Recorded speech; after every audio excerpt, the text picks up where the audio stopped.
Um, Alright, so unfortunately I have some bad news. I spent a lot of time trying to fix that elevator bug we had last stream, and nope, nothing is doing it.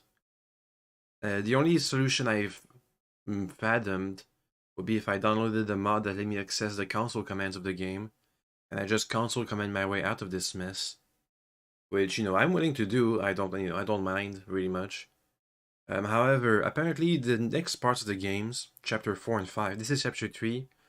Chapter 4 and 5 are going to be even worse in terms of sheer bugs than this part. And we have already lost like 30% of our companions to bugs.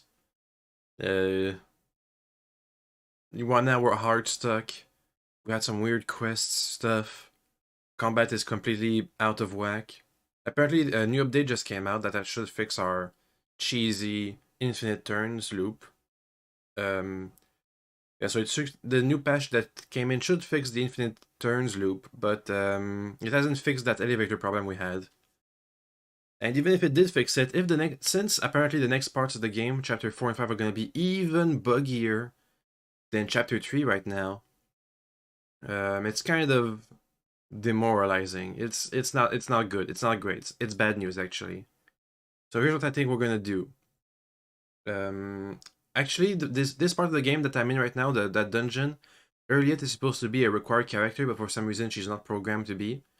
So we're gonna have Earliet in our party. We're gonna have the dialogues that she's exclusively to her because it's important plot stuff.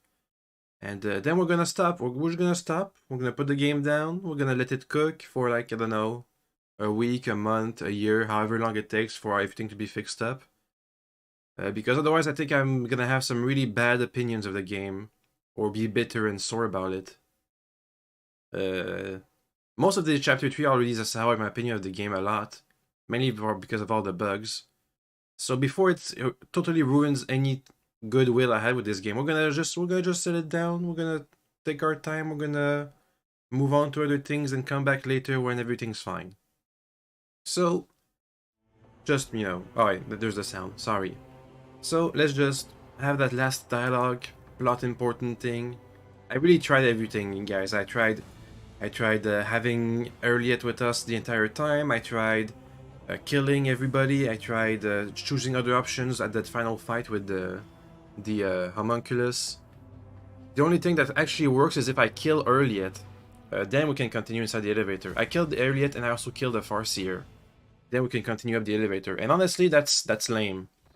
That's like it's like having 10 choices and only one of them actually unfixes the game. Okay, yeah, see, I was still experimenting at this point. That's the wrong save. I want to take up this. Yeah, this save. Because with Earliet in our party, we have a lot more dialogue when we free the Farseer. Kind of a lot of important dialogue. I mostly skimmed over it because I was busy trying to get multiple options, multiple, chain of events going to see if that would unlock the elevator, but nothing did it.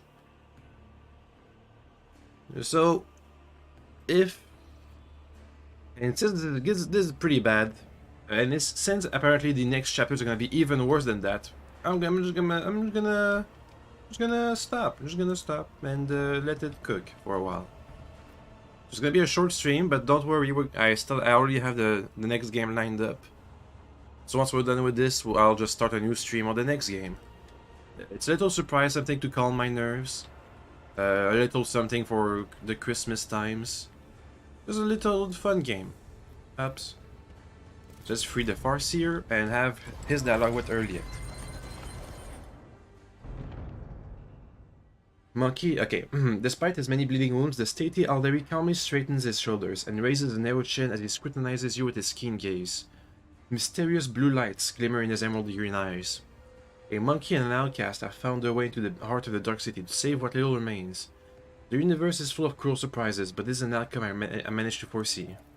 You have foreseen our meeting, but could not have avoided being captured? What is the point of your prophecies, then?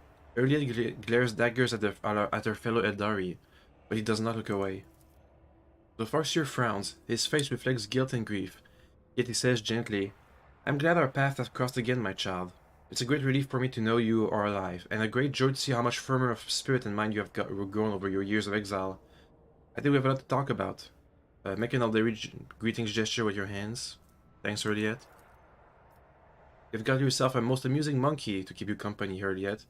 He understands our language and even knows a thing or two about customary greetings. Not that any of this makes him a worthy companion for you to have on your path. It is the Elentak who keeps me at his side. Were it not for him, my soul would have long left this body, or else I would have been devoured by the minion of She Who Thirsts, and would never have learned the truth of what happened to the Kudarak. Let's introduce ourselves. Of course, Elentak, one forgets one's good manners all too easily in the Dark City. Earlier can barely contain her fury as she gestures towards her fellow Aldari. Standing before you is Eklendil Marish, who walks the path of the Farseer. He is the all-seeing eye and timeless sentinel of Kudarak. He was, that is. Either way, a monkey's name is not the kind of things he would particularly be interested in. In case you're expecting me to introduce you in turn, he will forget your name as serenely as he forgets a troubled dream in the morning. Elentak. Now that is a word I have not heard in years. The Farseer does not even look in your direction. What do you mean by helping us find our way home? The webway. Yeah? Webway gate. What's the point of your questions, Elentak? I can guide you to the gate myself, but not before Ekelendil Marshes, who walks the path of Farseers, the all-seeing eye that pours light of truth into the bottomless well of my fear and doubt. Okie dokes. I fear this moment will never come. Earlier takes a deep breath and looks into the Farseer's eyes. Look at me, Eklendil, and tell me that what adversity befell our home. As a council member, you cannot possibly be unaware of the truth. And Elendil, don't even consider hiding anything from me. Sometimes ignorance truly is bliss, my child. I cannot deny you your right to know the truth. The Farseer tosses back his head and his voice sounds like rolling thunder. When we found ourselves amidst the stars of this stellar fabric, we encountered a monkey ship, a ship much too puny to take on an Assyriani world. Or so we thought. Until the council was struck with the vision of the horror to come, this ship would be our doom. Not only for us on Kudarak, but for all Aldari carried amongst the nearby stars. And even for those whose paths stretched far beyond the stars. We could not allow such a thing to happen. When the ship approached, we pierced it with 100 salvos, and then rejoiced, for amongst the wreckage the rangers found no trace of the unforeseen curse. Assyrian, how wrong we were. The ship that returned from the reconnaissance to our starports were already carrying it on their wings. Whether it was a scratch from a passing wreck, or the infected ashes of the monkey ship that the cosmic winds had not had time to disperse, the plague crept into our home, and immediately began to eat away at the craft world's very flesh. Wow. Don't you guys live for a long time? I thought we would have already learned about the Oracle's dilemma. Basically, it's that if you can see the future, when you see the future, do you make it a fixed thing that's going to happen?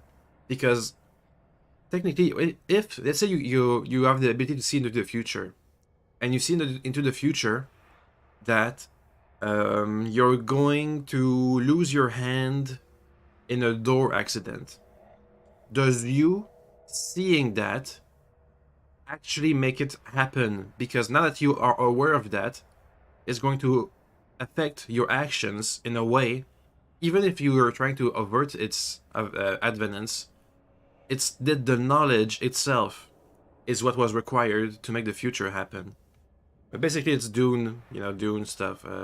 Just the second book deals with that, and a lot of other stuff. This too here. I would have guessed the Farseers had already figured that one out. In the Infinity Circuit, the souls of the ancestors battled to the spreading pestilence ferociously, but the world was falling apart, and there was no stopping it. Spires collapsed, rivers dried up, the ground itself sank, and all living things turned into a strange blend of organic matter and metal. We fought for our home until the very end, but when it became clear that the Kudarak was beyond saving, the Council decided to gather all who remained, board them onto the surviving shuttles, and scatter across the galaxy. A disease? You said the disease? You ought to know how our kinspeople destroyed my world, so you can follow their example? Answer the question, Eklendil. Not for the monkey's amusement, but for the sake of those whose soul dissolved in the infinity. At first we thought the monkey were in the service of the greatest enemy of our kind, the one who lurks beyond the edge of reality. But the world's afflictions manifested itself differently. It distorted Kudarak's while avoiding encounters with the souls of our ancestors. We were waiting for Salantresh, the destroyer of souls, to burst our way into the gaping wounds of the world, yet our gaze was directed away from our suffering. No one ever managed to identify the nature of the curse, even as we watched it destroy our home. But who steered the infected vessel towards Kudarak? I am afraid you already know the answer, Elentak. You just cannot accept it. Your predecessor, she who previously owned this vessel and your entire protectorate. The monkey who kept a piece of my homeworld in her study, like a trifle or trophy of no great significance. Theodora? Oh, it's that tech thing, the tech leprosy. At least that sounds like it, maybe. It was your accursed kind. Ekelendil's eyes light with golden radiance. Why, Ekelendil? Shedding innocent blood will not bring our home back. Delentak is guilty only of helping me reach this place and free you. The blood of the executioner of our people flows through the veins of the ones you long to save. What has the monkey done to deserve your mercy? If your kind fled Kudarak, how did you end up here? Our twisted cousins found our arcs in the void's cold embrace. At first it seemed that they were going to save us, to extend a helping hand, or so we told them what happened. But our cousins' souls are dark and thirsty for bloods. My arc was one of the first they seized. The Drukhari massacred hundreds of thousands of their own kind for fleeting pleasure's sake, and enslaved the Farseers for their cursed experiments. Is the Kudarak completely destroyed? The Arbanian took care of what remained. Are those the Harlequin people? But that is none of your concern, monkey. But Eklendil, how did Kudarak end up in the Expanse, this close to monkey ships and the Dark One's hunting grounds? That was the path chosen by the Council, my child. We had charted Kudarak's course amongst the stars for years, and no one had an inkling of the terrible fate that would await us. Perception test succeeded. No one knew. The Farseer looks away for a mere second, but an itching sensation immediately burrows its way into the base of your skull. Something is wrong here.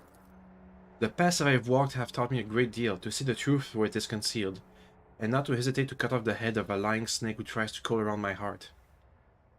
Iliet stares unblinkingly at her fellow Aldari, fury gleaming in her eyes. If the entire Farseer Council failed to foresee their world's doom, then everything the children of Arsurian have been taught about past for centuries is a lie. You're hiding something, Eklendil. Speak. Speak now. How dare you? We freed you. Do it. You already told us almost everything. Why hold anything back? The Farseer's emerald green eyes filled with despair.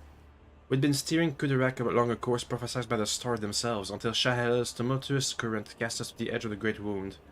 A storm was coming, threatening to sweep Kudarak away from its path, so the Council decided on a route to safety, across the nearless islet of Hope and into the place known amongst the monkey as the Cornish Expanse. We stood by our decision, but there came a point where the prophecies became even darker and more unsettling. Someone proposed altering the course, but the closest grip of raging Shahel was blocking our path on all sides. It was then that the Council's opinion was split. My vote was the deciding one, in that difficult debate. For I believed that the prophecy that had promised us salvation in the Expanse could not have been a lie. You already know what happens next. So we were doomed. I should have stayed on Kudarak. I could have tried to help those who survived the disaster. If I only not chosen that accursed path and left the craft world, I could have at least tried to save someone. If I needed you, you're to blame. Was it not the Farseers who made a bad decision? What difference would they have made if you stayed there? The Farseers it was not beyond their power. They led Kudarak to prosperity for years, only to become too blind to what was going on around them. Had they not followed this prophecy as the old customers required, had they changed course instead, Kudarak might still be whole. Okay, so here is the choice where you can kill the Farseer or let him live. I've tried both of these options. Doesn't do jack for the elevator. Don't do it. We're both guilty and both deserve a fate much more terrible than death. It's too early for us to leave this world before we have atoned for our guilt. Come with me, Eklendil. We have a lot to do before the Great Oblivion. We will find our brothers and sisters and protect them from those who seek to harm them. Perhaps even find a new home. Okie dokie. Right, so that's the last dialogue for a while now. I had heard before that Alcat games on release are quite buggy, but I didn't expect it to be this bad. I expected, you know, the broken abilities, the buggy kind of weird quest trigger conditions. I didn't expect losing your companions to nothing, or not being able to like change zones or advance the story. But I guess that's what I get from, you know, I guess I was just optimistic or something like that. So that's gonna be it for a while. I know it's a bit lame, but I'd prefer that than just be bitter and angry all the time, like I was last time about the elevator. So we'll just stop here, switch to a new game, a little something, and come back whenever people say it's good, basically. So, see you guys in a little bit. It won't take too long.